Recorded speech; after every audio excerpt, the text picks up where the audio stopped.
This is SG2 Perspectives, a conversation with SG2 experts and industry thought leaders about the biggest trends in healthcare and what we expect that's going to mean for the future of healthcare delivery. If you're not comprehensive, this is important to recognize strategically because then you might establish a partnership with someone that is in order to build that one program, multiple destination type of care. There's also a helpful measure, that determination of differentiation. And this is where we think it's a warning sign for academics, especially with that outpatient opportunity. Welcome to SG2 Perspectives. I'm your host, Trevor DaRin. I have my colleague, Justin Cassidy, who covers so many areas and has been at SG2 long enough that he's just accumulated more and more. He's in our segments practice. Today, we're going to talk about a new report that he created last year around advanced procedures. Justin, advanced procedures isn't something that SG2 has a legacy like segmenting and identifying and talking about at an enterprise level. Why did you do it now? Why is it important for health systems to think about this group of services in a unique way? I'll give you a one-word answer to that, Trevor. Margins. That's it.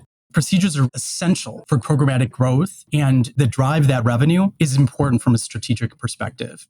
All right, how big is this group of services that are margin generating that you've isolated as advanced procedures? Most systems already do think about this group differently. Why was it important for us to call it out, look at the forecast, look at trends in a unique way? It's real big. In 2024, advanced procedures with our filter set, 36% of all inpatient discharges. That's 10.8 million discharges carry a procedural encounter that's of strategic importance. Real important from the inpatient side, about a third. On the outpatient side, it's a bit different. It's only 11% of all outpatient volumes. However, the volumes outpatient, it's $5 billion total volumes. That's billion with a B. Ambulatory is a whopping 98% of all advanced procedures. So as we talk about the inpatient-outpatient shift, this is really important. If you're not playing heavy in the ambulatory procedural landscape, you're at a financial loss. As we look to the margin recovery in the last year or two, those that have embraced that ambulatory expansion, particularly on the procedural front, have done far better than those that have not. Get more specific. Talk about this at the service line level, because when I looked at the list of places you're focused on here, it wasn't the very traditional list of service lines on either the inpatient or outpatient side. It's interesting. This might be where we break into the filters, what exactly we did, what is different here. At SG2, we create these frameworks that help folks make better, faster strategic decisions. This is a way of breaking out your market in a different segment. It's nothing new per se. People have done this in many different ways. It's about creating a unified definition that makes clinical sense. It's vetted by our colleagues. It's vetted by busy and data scientists, SG2 analytic product development team, all of our service line leads here at SG2. There's extensive validation of the method, and it's very contentious. The method, in short, is coming up with a set of SG2 procedures that are margin generating. There are many procedures that are simply not of strategic importance. Minor therapeutics blank in SG2 jargon. This is simply injections, so antimicrobial injections or whatnot. It's vast volumes, but not something that anyone would seek to specifically capture. Every single encounter on the inpatient-outpatient side, because there's a diagnostic and a procedure code associated with it, has a procedure per se to it. Even no procedure on the inpatient side, those discharges that are no procedure, that's a procedure. So that's why we came up with the terminology advanced procedures. These are the ones that are of strategic importance for our hospitals. And we can share this set of definitions with any of our members. Anything that surprised you as you started to isolate which procedures within specific service lines were bubbling to the top of the list here? Once we had that filter set, we basically wanted to do two things. First off, come up with a forecast that might be more specific to those that have tertiary centers, academic medical centers and academic systems. Do they do more tertiary quaternary care, particularly on the inpatient side? And what does that forecast look like? Is it different? When we break out, indeed it is different. Tertiary and quaternary procedures or TQ procedures are growing significantly over the next decade, even on the inpatient side. This spots the overall trend of inpatient-outpatient shift that we've been undergoing in the industry for a couple decades now. This is really essential as you think about what your facility will look like in the future. It's going to have higher acute patients and their procedural needs. On the flip side, there's a heck of a lot of volume of the non-tertiary quaternary procedures. And so academic medical centers that are seeking to expand through becoming systems are now thinking of filling all of the hospitals within their system of care. And those community hospitals might have a very different disposition, the composition of procedural activity. There's an interesting focus that academic medical centers, as they've evolved into systems, are now thinking more about the non-tertiary quaternary procedures, whereas the large community health systems that have grown very large large through M&A, are now thinking about building tertiary quaternary hubs of their own and strategically capturing those more tertiary quaternary level care of complex patients. Give me an example, something that's on that TQ list that everyone's going to think of as like, oh yeah, this is happening in an academic setting. And give me an example of something that made your advanced procedures list, but that's not necessarily tertiary quaternary.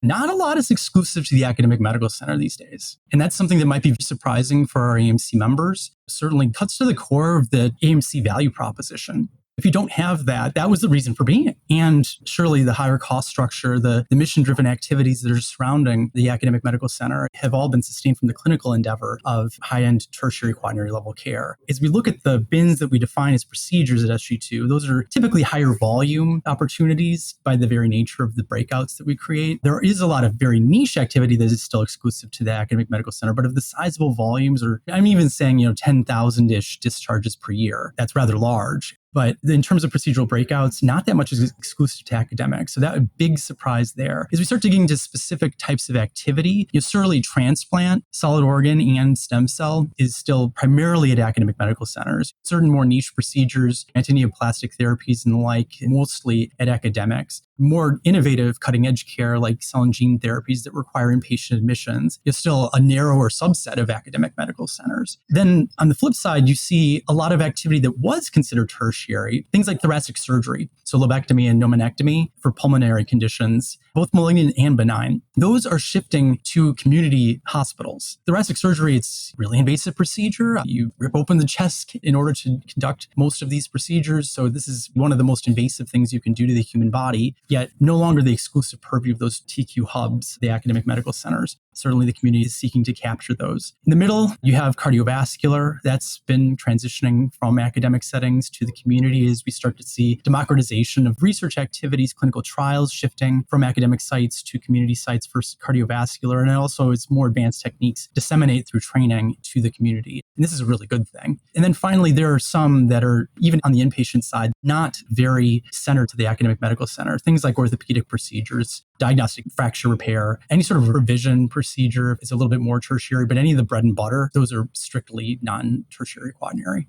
Our forecast on the both inpatient and outpatient side for things that you have categorized as more complex is higher than things that are lower acuity. Does that match for this advanced procedure group? What's the forecast look like?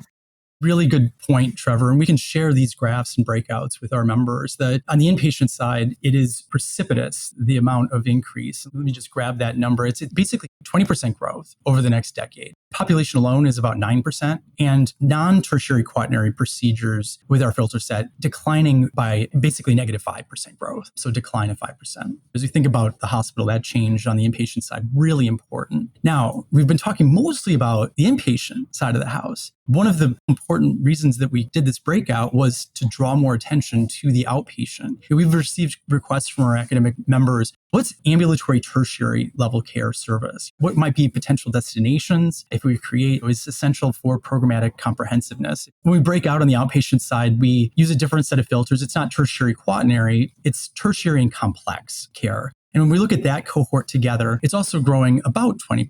It's growing at 18% over the decade. And that's about the same actually as non-tertiary and complex level procedural care on the outpatient side. Both, however, well above and beyond population alone growth, which is still pretty strong at 14%. But even that difference of 4%, that billion volume, that's huge. This is going to be something that every health system is going to be struggling to accommodate from an access perspective. When you have ambulatory services, procedural or otherwise, you're shifting from one hospital perhaps to a whole network of different outpatient procedural facilities. That includes HOPDs, but also can include the office or ambulatory surgery center. So thinking about that access, thinking about where your workforce is deployed through the community, thinking about rate limiters like anesthesia are going to be important moving forward. And that's part of the reason that we created these breakouts, is just simply to map out the market and say, you're going to be struggling to accommodate that ambulatory growth, but it is significant opportunity for those systems that can achieve it.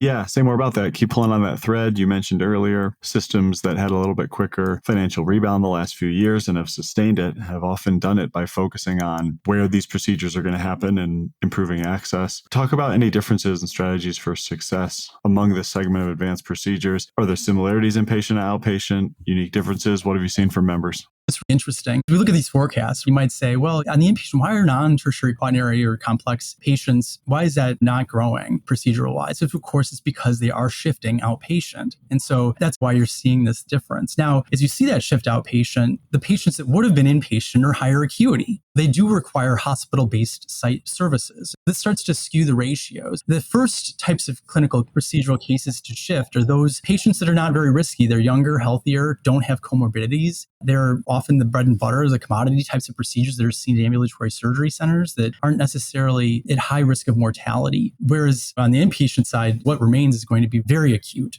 But on the outpatient side, you're starting to see more of a spectrum of acuity. The reason that we like mapping this out is if you break out procedural activity by these cohorts at tertiary and complex, this is still going to be centered at the HOPD moving forward, because of the patient's acuity. And that's really important. And that's, again, why we started to map this out. So as you're mapping your risk of ambulatory shift, what we call at SG2, the outpatient shuffle, and that's between procedural sites of care on the ambulatory side. Here for health systems, primarily the risk is shifting from a HOPD to an ASC that your competitors might have, or private equity might own networks and platforms of, or even physician offices, which are much easier to build in anywhere and to strategically capture commercial patients. What's safe is that tertiary complex cohort. We think that that's, for hospital-based health systems, probably the most important cohort to continue to double down on long-term strategic planning in terms of recruiting expertise or whatnot.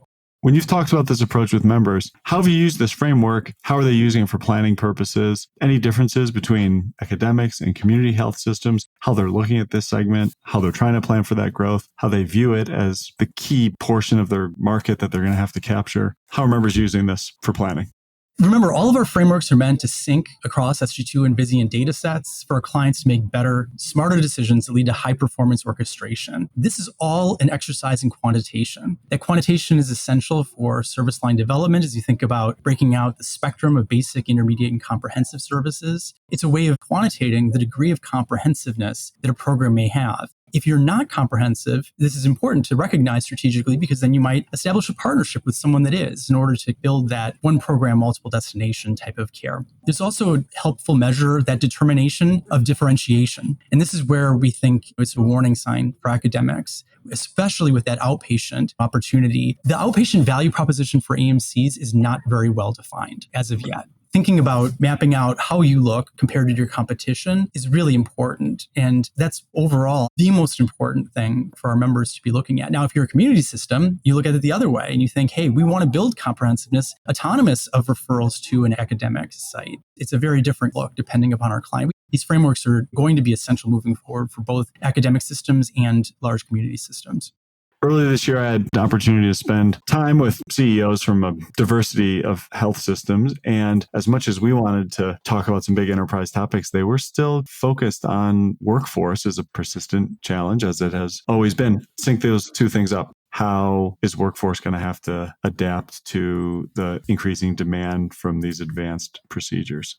As we think about workforce, this is our principal rate limiter on the ambulatory side. You could take a step back. What is the most important issue facing academic medical centers and those tertiary quaternary hubs? It's they're full. They're at capacity. They're experiencing an always already ongoing capacity crunch. And this is an opportunity cost to the organic growth that we described earlier in tertiary quaternary procedural opportunity. What our volumes that should be rightfully yours are going to the community that has capacity to accommodate.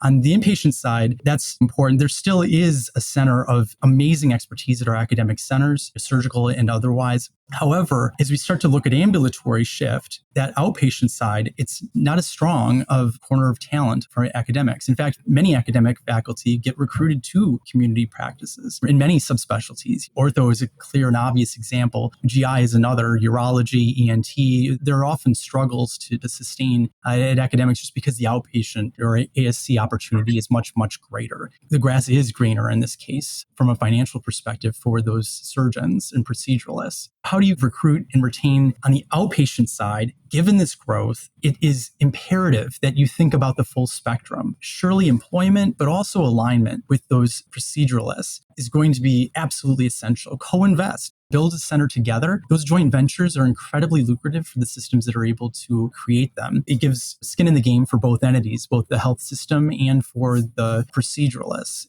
If it is a standalone procedural hub, they don't have comprehensiveness by definition, but an academic system clearly would.